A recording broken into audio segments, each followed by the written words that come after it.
Nothing happens in the summer. Or does it? I'm out at the beach in Maine right now. You know I love the Hudson River, but there's just something about the sea. The smell, the sounds, the air. In the summer, I never liked being in the city. Too sticky, and in and out of air conditioning and heat. The subway was disgusting.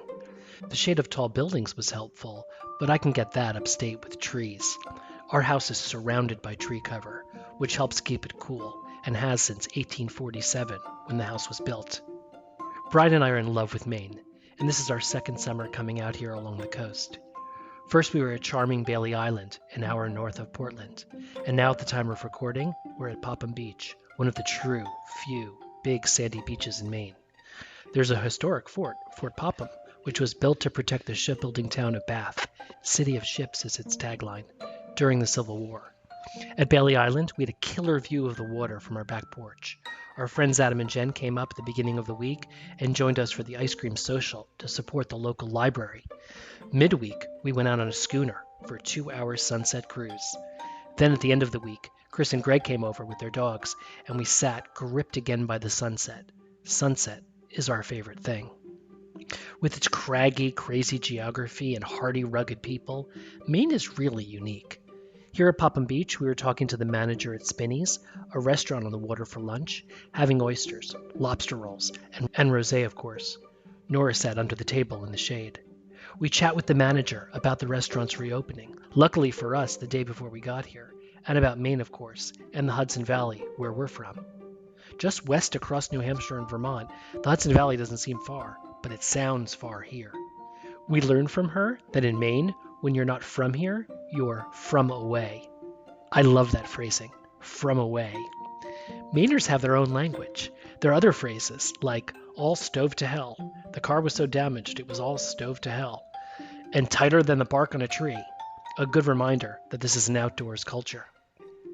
My favorite phrase, of course, is happier than a clam at high tide. I imagine the clam surfing the waves, getting far up the coast, maybe even to a seat at Spinney's. The closest thing in Mainer language to a Cidiot is Flatlanders, which I've also heard from Vermonters. It's someone raised at a low altitude. It's not a compliment. And then I asked the manager something I wondered about back in the Hudson Valley, something I researched for the Red Hook Daily Catch.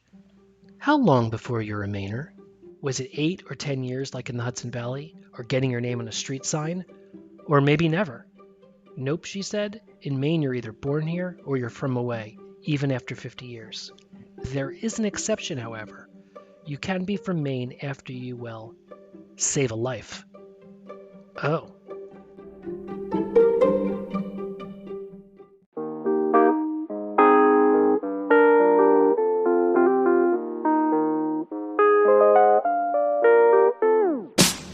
The valley moved up from the city, it's a new way of living and I'm trying to get used to it. 1 park poodles, half an ounce of an idiot. Ordered a Manhattan and they call me a Cidiot. At first I hurt my feelings, but it's kinda got a ring to it. When you move to the country, they can tell when you're new to it. I'm looking at a place, but I'm trying to keep fitting in. It takes too long to be a local, so for now I'm a Cidiot.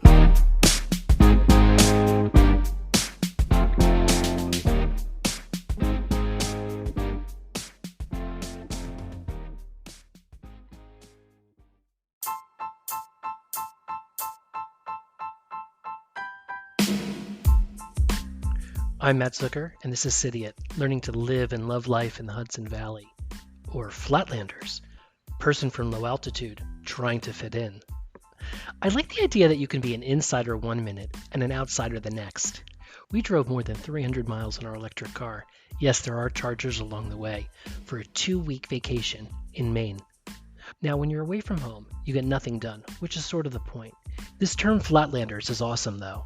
Some Maine slang dictionaries say it's intended more for people from Massachusetts, also called massholes, which would make sense comparing the hilly, rugged coastlines of Maine versus flatter Massachusetts, well, except out in the Berkshires. Hudson Valley is curvy, but not mountainous until you get to the Catskills. I think the term works for us, too.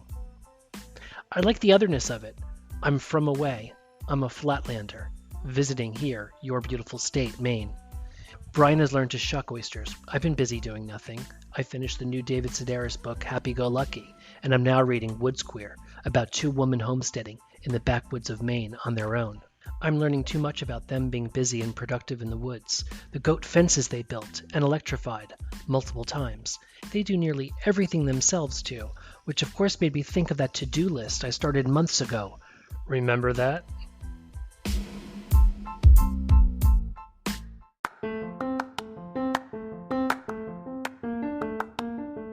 Excited to share that Hudson Valley Kitchen Design Center, an area expert for kitchens, bathrooms, pantries, offices, closets, and yes, even home movie theaters, is now a sponsor of Cidiot.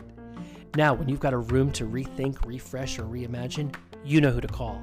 For Cidiot listeners, just mention the podcast to save $500 off a project of $5,000 or more. See recent projects and fun on Instagram, HV Kitchen Design Center, visit their site at hvkitchendesign.com, or call 845-615-9410 about a consultation. Links also from Cidiot.com. Thanks, Hudson Valley Kitchen Design Center. I can already feel Brian dialing your number. Now back to the show.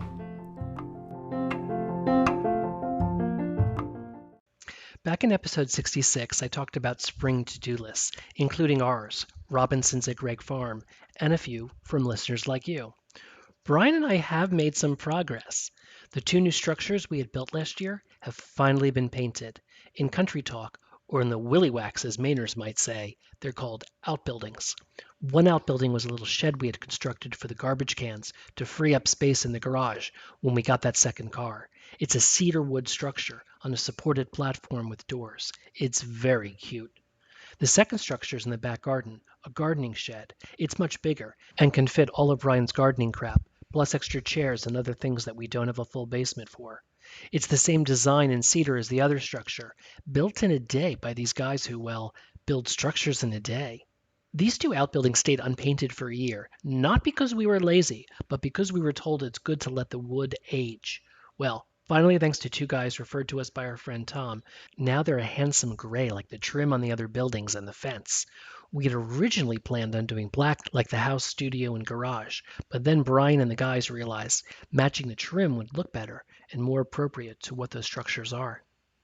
While they were here, they also restained the studio and painted the piping from the mini splits on the exterior of the house. When we had those 6 mini splits installed for AC and heat, there's all this white piping on the exterior of the house leading to the outdoor compressors.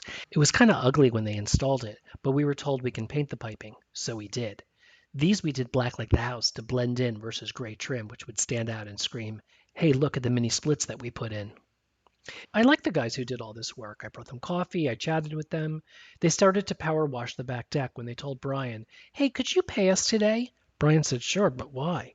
"Oh, we're not coming back tomorrow. We need to go to Arizona, but we'll be back in August." "Well, what about fixing the rest of the deck, the broken lattice skirt, and a half a dozen other small jobs we've been aching to get taken care of?" "Oh, we'll be back to do them then. Bye." Cidiots, I think we're getting used to this. Well, we were getting used to people not showing up and not following through, but leaving in the middle of the job? It happened during the fence painting when they basically never came back, and half our fence was gray and half was green for 6 months until we could find a new person. Some of you are thinking, "Guys, just do it yourself." I know, I think about that sometimes. There are YouTube videos, I have hands, admittedly working from home, we also have a little bit of time. We could do some of this. Flatlanders aren't necessarily all Cidiots. Am I a moron, or do I just lack confidence? Brian figured out how to change the water filter himself so we can stop calling the plumber every other month for it. And I do change light bulbs when they go out. But we can't do is what's left. Chop the trees down in the creek, or lay the brickwork to create a tiny piazza on the lawn with the leftover bricks from the walkway we ripped up last year. I asked Brian why we don't do anything. At first he said we were stupid, but then I said we're not stupid. He then clarified that we lack the skill and the hard wiring for it. It wasn't passed down to us. This was a huge relief. It's great when you can blame your parents. The good news is the guy who went to Arizona came back early and showed up last week. He did a second coat on the studio and was there when we left working on the porch skirt. Yes, it's called a skirt. If you want real progress, though, why don't we check in on Robinson and what's happening over at Gregg Farm? After all, last we heard it was strawberry packing season, and I'm sure you saw that Gregg Farm just won Best U Pick in the Chronogrammy's Reader Choice Awards. Let's hear what he's up to. Hey Matt, I just re-listened to the recording that I sent to you back in April, and if the theme of that first recording was all about season prep and planting, the theme of this recording is certainly all about harvesting. Back in April, we were focused on working ground so that we could plant a new patch of strawberries that we would harvest next year. But now, much of our focus lately has been harvesting this year's strawberries. We've had a bit of a cooler June, so the berry size was a little bit smaller than it has been in the past. But, I think the small berries are often the sweetest ones. So it's been a smaller crop overall, but the berries have just been delicious this year. We're in that lull right now between the very tail end of strawberry picking and the earliest of blueberry picking. We just picked the first couple of quarts of blueberries earlier this week. And like all of the seasons, the picking kind of sneaks up on you. So picking feels pretty sparse right now. You have to walk a few steps between each bush and where you'll find just a berry or two. But with some 80-degree and 90-degree weather coming up, the berries will all ripen pretty quickly, and I think we'll have pretty excellent picking this weekend. Similarly, I think in the first recording we were talking about doing quite a bit of transplanting of vegetable starts from the greenhouse out into the garden. Now we're doing quite a bit of harvesting from the garden. So just today, actually, we picked some beautiful scallions and lettuce and kale and radishes and parsley. That's all going into our CSA and to our farm market and to a few local restaurants and small grocery stores. We've got some carrots coming up, DTO, several other just beautiful vegetables. It's just amazing what's coming out of the garden right now. The animals, of course, always need some attention. We have successfully moved the pigs to new pasture a couple of times already this summer. We've been moving them from small section to small section of a woodlot on the north edge of the farm that's just become overgrown with vines and briars and poison ivy and thorns and all sorts of stuff that makes it kind of hard to traverse that. So we're working with the pigs to clear out that land a bit, open up the canopy a little bit, but we're also being careful about not letting them overwork the ground too much, which is why we're moving them every couple of weeks. We have a new batch of piglets that are arriving on the farm next week. They're going to start in the same small pen that the last batch started in, which has become overgrown again by, you guessed it, vines and thorns and all that sort of stuff that the pigs won't touch. So we just moved a few goats from the main herd out to this pen where I'm standing out here with the goats right now, just seeing what they're up to. So hopefully the goats will be here for a week or 10 days or so before the pigs arrive, and they'll help clean out some of the vines and some of the foliage along the fence line here before I have to come back through with the weed whacker to clean it up so that we can get the electric going on here again. The chickens, last time around, we were talking about moving them into the goat pen. That's all gone rather smoothly. The goats and the chickens seem to be getting along well, and they seem to be benefiting from each other's presence, I think. The chickens have gotten a little bit maybe too brave, though. They've started to jump out of the enclosure and have pestered the occasional person trying to have their lunch nearby and tried to steal a fry or two from them. So that's sort of a new challenge that we're trying to figure out how to solve. But now the thing that we're trying to figure out with the chickens is when we should expect the first eggs from them.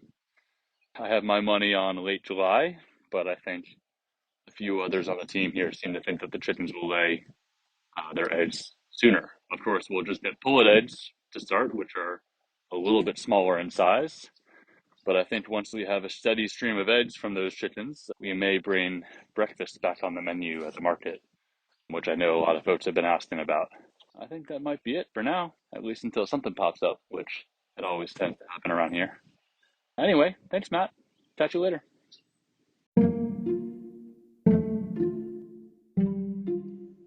Thanks, Robinson. I'm either inspired or intimidated by your list.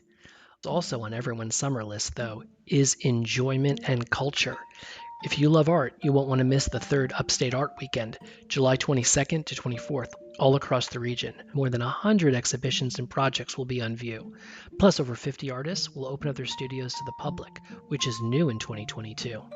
In terms of scale and size, we're talking about a 3-day self-directed event across Columbia, Delaware, Dutchess, Greene, Orange, Putnam, Sullivan, and Ulster counties. You'll find more info at upstateartweekend.org, and there's a link to also curate your own Google map across all the participants. Thank you for listening to Cidiot. Cidiot won a chronogrammy again for Regional Podcast, this time for runner-up. You know how I feel about awards. I'm happy to come even in second. And to have all these listeners, supporters, and the show growing the way it's been, well, as they say in Maine, it makes me happier than a clam at high tide. Come visit.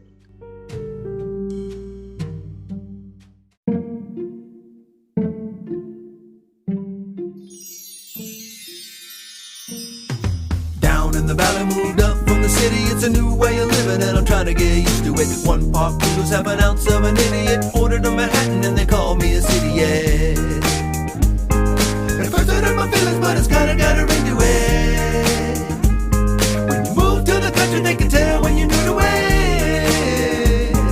I'm looking at a place, but I'm trying to keep fitting in. It takes long to be a local, so for now I'm a Cidiot.